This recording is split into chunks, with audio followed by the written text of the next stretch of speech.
A aula de história de hoje é sobre um período de repressão, certo? Na página 254. Então, vamos lá? A partir de 1964, a história da imprensa brasileira foi influenciada pelo novo regime do governo instaurado no Brasil, a ditadura militar.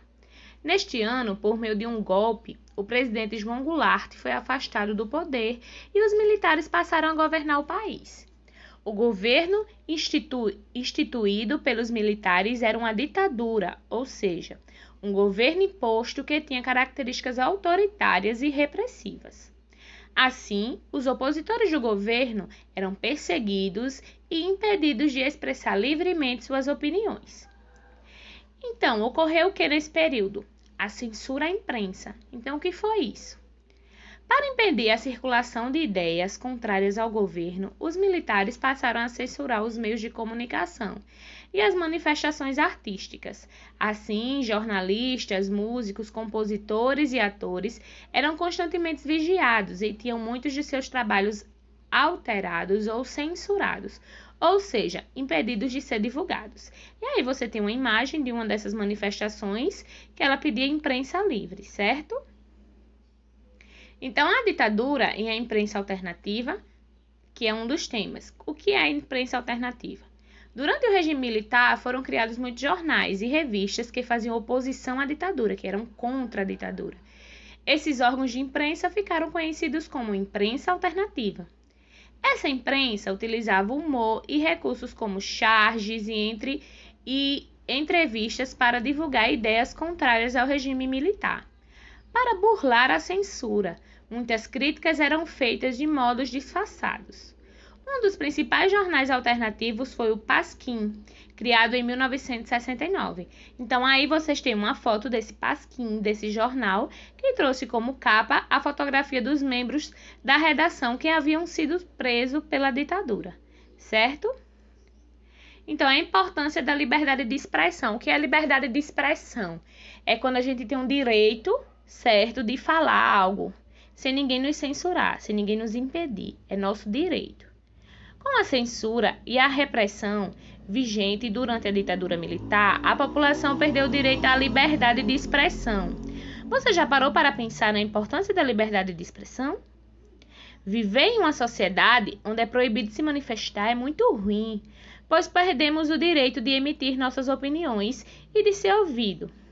Atualmente, a liberdade de expressão é um direito garantido por lei no Brasil. Não podemos esquecer, porém, que ao expressar nossas opiniões, devemos sempre respeitar as outras pessoas, tomando muito cuidado para não participar de nenhum tipo de discriminação e intolerância. Isso quer dizer o quê? Que eu tenho o direito de falar tudo que eu quero, mas a minha liberdade, ela barra quando fere o outro colega. Então, eu posso falar o que eu penso, mas eu tenho que pensar duas vezes no que eu vou falar para não ferir as outras pessoas, certo? Então, a imprensa e a internet, ou seja, a imprensa nos dias atuais, não é isso?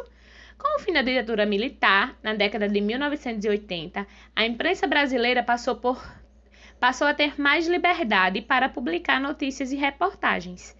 Na década de 90, com o surgimento da internet, a imprensa passou a utilizar intensamente esse novo meio de comunicação. Muitos jornais, além da edição impressa, começaram a ser publicadas edições digitais. Além disso, diversas publicações novas passaram a circular apenas no meio virtual. Veja a seguir algumas dessas consequências do uso da internet. Ou seja, a imprensa daqui parou de ser só o papel e agora virou o lado virtual. Aí vocês têm dois exemplos. Primeiro exemplo. Além de ser um veículo de informações que atinge muitos brasileiros, a internet facilitou a troca de ideias e a interação com o público. Muitos sites permitem que os leitores façam comentários e expressem suas opiniões. Ao lado, a imagem do site Seninha, que permite a participação dos internautas. E o outro é a internet possibilitou a ampliação e a diversificação da imprensa. Vários grupos da sociedade criaram seus próprios canais de comunicação e de notícias da comunidade com a população. Os indígenas, por exemplo, atualmente publicam na internet muitas notícias sobre a cultura e sua luta por direitos. Na imagem é a página do rádio na íntegra, um D vinculado à internet. Você percebeu que a internet vem contribuindo para aprimorar a imprensa? Devemos ficar atentos, porém, quanto à fonte das informações que acessam a rede. Nem sempre aquilo que lemos na internet vem de uma fonte confiável. Assim, é impossível conhecer a origem dos sites e das notícias que acessamos. Isso, quando a gente vai acessar uma notícia que é uma fake news, ou seja, uma notícia mentirosa, nós estamos contribuindo para que essa notícia se espalhe. E quando não é verdade, isso não é legal, isso é como uma fofoca ou um crime, né? As chamadas fake news. Então, nós temos a atividade. Atividade 1. Durante a ditadura, o regime militar limitou a liberdade de grande maioria dos cidadãos brasileiros. Para isso, foram adotadas muitas medidas que, entre elas, a implantação dos atos inconstitucionais, o AI. Esses atos eram leis impostas à população, que concebiam ao governo plenos poderes de representação. Leia um trecho do AI-5 que trata da suspensão dos direitos políticos. Número 3. Proibição de atividades ou manifestações sobre assuntos de natureza política. Número 4. Aplicação, quando necessária, das seguintes medidas de segurança. Letra A. Liberdade vigiada. E letra B. Proibição de frequentar determinados lugares. Aí você tem o A e o B. O C não, porque a gente precisava de uma conversa em sala de aula, mas vocês façam o A e o B. Letra A. De acordo com o AI-5, os cidadãos tinham direito de manifestações sobre assunto político. Sublinhe o texto que trata desse tema. Aí você vai lá no texto e vai circular ou passar o marca-texto ou grifar, certo? Letra B. Com o AI-5, afeta a vida da população. Como ela afetava. Então, cite trechos da lei que tratam desse assunto. Então, você vai ver como era que ele afetava a população e vai escrever aí na letra B.